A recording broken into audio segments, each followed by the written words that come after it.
ગરુડજી પૂછવા લાગ્યા કે હે પ્રભુ, આપે મને અંત સમયમાં દાન કરવા માટે જણાવ્યું, પરંતુ મૃત્યુકાળ નજીક આવે ત્યારે શું કરવું તે મને જણાવો. ત્યારે ભગવાન કહેવા લાગ્યા કે હે ગરુડ, શરીરને છોડતી વખતે જે જે વિધિ કરવાની આવે તે હું તમને જણાવું છું. જ્યારે મૃત્યુકાળ નજીક આવે ત્યારે તુલસીની છાયા નીચે છાણનો ચોકો અવશ્ય કરવો જોઈએ. ત્યાં જો છાણનો ચોકો ન કરવામાં આવે તો યમના દૂતો આવી જાય છે, અને છાણનો ચોકો કરવાથી બ્રહ્મા, વિષ્ણુ અને મહેશ આવે છે. કારણ કે ગાયના ગોબરની અંદર એટલી બધી શક્તિ બતાવી છે. કારણ કે મોટા મોટા જે આપણા ત્યાં કોઈ પણ આપણે ધાર્મિક યજ્ઞ યાગાદી પૂજા કરીએ ત્યારે ગાયના છાણ વડે અંતે લીંપણ કરવામાં આવે છે.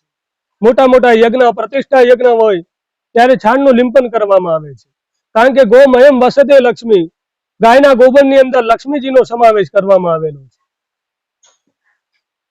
જ્યારે અમેરિકા વાળાએ જાપાનની અંદર જ્યારે પરમાણુ બોમ્બના હુમલા કર્યા ત્યારે જાપાનના 2 મોટા શહેરો આખા વિધ્વંસ થઈ ગયા. મોટા શહેરો હિરોશીમા અને નાગાસાકીની અંદર હાલે પણ એ પરમાણુ બોમ્બના હુમલાની અસર અત્યારે પણ એમના ત્યાં જે સંતાનો થાય એ દીકરાઓ અને દીકરીની અંદર ખોડ ખાપણો વાળા સંતાનો જન્મે છે. કેટલા વર્ષો પહેલા કરેલા હુમલાની અસર અત્યારે પણ જોવા મળે છે. જે વખતે આ હુમલો કર્યો અમેરિકા વાળાએ, એ સમયે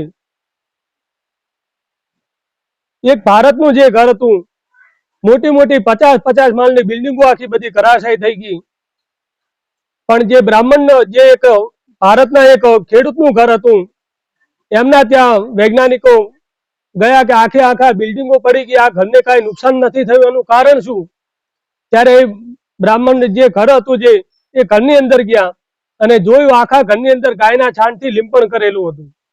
હવે તમે વિચાર કરો, ગાયના છાણની અંદર કેટલી બધી તાકાત. પરમાણુ બોમ્બના હુમલાની પણ અસર નથી થતી, બાકી આખા 50-50 માળની બિલ્ડિંગો આખી ઘરાખાઈ થઈ ગઈ. એટલે ગાયનું છાણ આટલું બધું ઉપયોગી બને છે. આ રીતે ભગવાન કહેવા લાગ્યા, મરનારને હંમેશા ગાયના છાણ વડે લીંપણ કરી ધરતી સદા પવિત્ર રહે છે. તેના ઉપર મરનારને સુવાડવો જોઈએ. તેમાં શ્રાદ્ધ આદિ, અગ્નિહોત્ર, બ્રહ્મ ભોજન, દેવ પૂજા આદિ ધરતીને લીંપ્યા વગર કરવા જોઈએ નહીં. ચોકામાં મરનારને સુવાડ્યા પછી તેના મુખની અંદર સુવર્ણ, ચાંદી કે રત્ન તેના મુખમાં મૂકવા જોઈએ. શાલિગ્રામ ભગવાનનો ચરણોદક તેના મુખની અંદર મૂકવો જોઈએ. આમ કરવાથી મરનારને વૈકુંઠ લોકની પ્રાપ્તિ મળે છે. ગંગાજળનું પાન કરાવવાથી સઘળા પાપો નાશ પામે છે. કાયાને શુદ્ધ કરવા માટે 1000 ચાંદ્રાયણ વ્રત કરવું જોઈએ, અને ગંગાજળ પીવા વાળાનું બંનેનું પુણ્ય સરખું ગણાય છે. કારણ કે કાયાને શુદ્ધ કરવા માટે 1000 ચાંદ્રાયણ વ્રતો કરવા પડે, અને ગંગાજીનું તમે પાન કરો તો એટલું ફળ મળે છે. ત્યારે ભગવાન કહેવા લાગ્યા કે હે ગરુડ, જેમ અગ્નિને બળતા ઢગલાબંધ રૂ બળી જાય, તેવી રીતે ગંગાજળનું પાન કરવાથી બધા પાપોમાંથી નાશ થાય છે. કારણ કે આપણા ઉપનિષદમાં એક શ્લોકમાં બતાવ્યું કે અન્ય ક્ષેત્રે કૃતમ પાપમ તીર્થ ક્ષેત્રે વિનશ્યતિ, તીર્થ ક્ષેત્રે કૃતમ પાપમ વજ્રલેપો ભવિષ્યતિ. આપણાથી જાણતા અજાણતા જે કોઈ પાપો થયા હોય એ આવા તીર્થ ક્ષેત્રની અંદર જવાથી એ બધા પાપોનો નાશ થાય છે. પણ આવી તીર્થ ભૂમિની અંદર જઈ જો ત્યાં આપણે પાપ કરીએ, એ પાપ કોઈ જગ્યાએ પછી ધોવરાતું નથી. આજકાલ આપણે શું કરીએ, હરિદ્વાર કે કાશી જઈએ, ત્યાં ગંગામાં સ્નાન કરી પહેરેલા કપડા હોય એ કપડા પછી ત્યાં ગંગાના કિનારે નીચોવીએ. કોઈ દિવસ આવું કરવું નહીં. ગંગાના કિનારે કોઈ દિવસ કપડા ધોવાય નહીં. ગંગાજીની અંદર કોઈ દિવસ સાબુ આપી અને શરીરથી નવાય પણ નહીં. કારણ કે આપણે ખબર નથી, છતાં પણ આપણાથી એ પાપો થઈ રહ્યા છે. આ રીતે ભગવાન કહેવા લાગ્યા, ગંગાજીનો એટલો બધો મહિમા છે. કારણ કે ગંગા નદી એ 3 લોકોને પાવન કરવા વાળી છે. એટલે એક એનું બીજું નામ એ પડ્યું કે ત્રિભુવન તારિણી, 3 લોકોને પાવન કરવા વાળી છે. બ્રહ્મલોકની અંદર બ્રહ્માજીના કમંડલમાંથી વહેતી છે. વિષ્ણુલોકની અંદર ભગવાનના ચરણોમાંથી ગંગા મૈયાનો ઉદ્ભવ છે. એ જ રીતે શિવના મસ્તકમાંથી ગંગાજીનો ઉદ્ભવ છે. 3 લોકોને પાવન કરવા વાળી છે.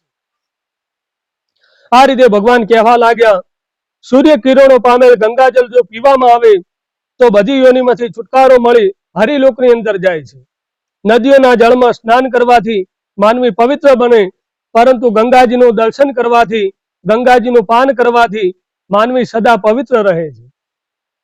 ગંગાજળ હજારો અપવિત્ર માનવોને પવિત્ર બનાવવાની શક્તિ ધરાવે છે. આથી કરી મરનારને અવશ્ય ગંગાજળનું પાન કરાવવું જોઈએ. વિષ્ણુપુર પ્રાપ્ત કરી શકે છે. ભાગવતજીનો પાઠ સંભળાવવો જોઈએ, ગીતાજીનો પાઠ કરવો જોઈએ, બ્રાહ્મણે વેદના પાઠ કરવા જોઈએ, ઉપનિષદના પાઠ કરવા જોઈએ, ક્ષત્રિયોએ શિવના પાઠ કરવા જોઈએ, વિષ્ણુની સ્તુતિ કરવી જોઈએ. આમ કરવાથી મોક્ષ મળે છે.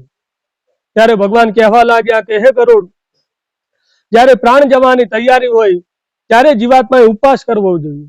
વિરક્ત બ્રાહ્મણોને આતુર સંન્યાસ આપવો જોઈએ. જ્યારે કંઠે પ્રાણ આવે ત્યારે એવું કહેવું કે હું સંન્યાસી છું. આમ કહેવાથી બ્રાહ્મણને વૈકુંઠ લોકની પ્રાપ્તિ મળે છે. તે ફરીથી જન્મ મરણમાંથી છુટકારો મળે છે. ધર્માત્માના પ્રાણ મુખના છિદ્ર દ્વારા નીકળે છે. આપણા શરીરની અંદર 7 દરવાજા છે. 7 દરવાજેથી પ્રાણ જાય છે.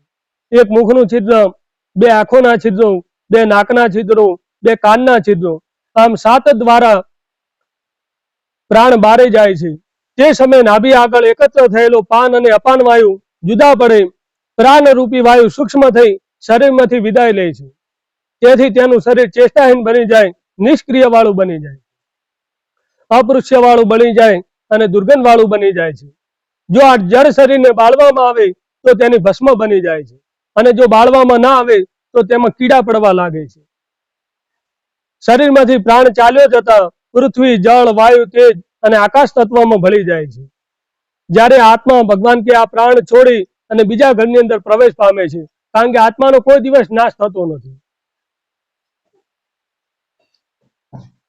અત્યારે વિજ્ઞાને પણ સાબિત કર્યું કે જ્યારે બાળકનો જન્મ થાય એ સમયે બાળકનું વજન કરવાનું, અને એ પછી ભલે મોટો થાય, એનો ભલે 120 કિલો વજન હોય, અને જ્યારે એના અગ્નિ સંસ્કાર થાય એ વખતે ભસ્મનો વજન કરવાનો. જે જન્મ વખતે જેટલી ભસ્મ હોય એ મર્યા પછી પણ એટલી જ એની ભસ્મ બને છે. જન્મ વખતે જેટલો જે વજન થયો હોય એટલી જ મર્યા પછી એટલી જ ભસ્મ બને છે. એનાથી વધારે બનતી જ નથી. પછી ભલે ખાઈ ખાઈને એનું શરીર એને ફૂલાવી દીધું હોય, વજન વધારી દીધું હોય, પણ ભસ્મ એટલી જ બને. આ રીતે ભગવાન કહેવા લાગ્યા કે હે ગરુડ, અન્નાદિ પુસ્તકમ વસ્ત્રમ કાંચનાદિ ધનમૃદા શિષ્ટમ યજ્ઞાન પાત્રસ્ય ધાને ધાધ્યથા રુચિ. આ ગરુડ પુરાણ અંતર્ગત 5 પ્રકારના દાન બતાવ્યા છે. વસ્ત્રદાન, સુવર્ણ દાન, ધાર્મિક પુસ્તકનું દાન, ચાંદીનું ગાયનું દાન અને દક્ષિણા દાન. આ 5 દાન અવશ્ય ભગવાન કે કરવા જોઈએ. ઇતિ ગરુડ પુરાણે સારોદ્ધારે ક્રિયમાણ કૃત્ય નિરૂપણો નામ નવમોધ્યાય. શ્રી કૃષ્ણાર્પણમસ્તુ. શ્રી કૃષ્ણ કનૈયા લાલ.